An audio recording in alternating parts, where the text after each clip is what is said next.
La consegna del diploma e attestato di frequenza a Samuel Desmond e Ladi, Maya e Indira ha concluso un progetto iniziato in occasione della Giornata Mondiale del Rifugiato, celebrata nel maggio scorso e concretizzatasi al Centro Giovani di Chiavari con un laboratorio web radio dal titolo Refugees on Air 2018.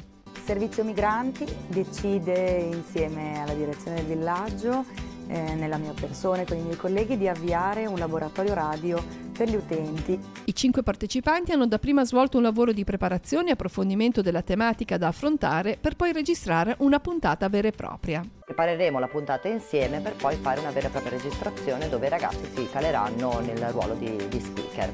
In questo modo avranno loro la possibilità di esprimere quelli che sono i loro interessi, le loro passioni e i loro desideri. Svariati gli argomenti che sono stati approfonditi, dall'amore alla paura, dal lavoro alle aspettative degli stranieri in Italia.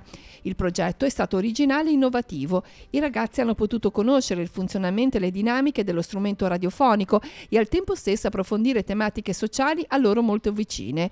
Il tutto grazie all'accoglienza del Centro Giovani di Chiavari, Radio Randall e gli animatori che hanno curato ogni dettaglio di questo percorso.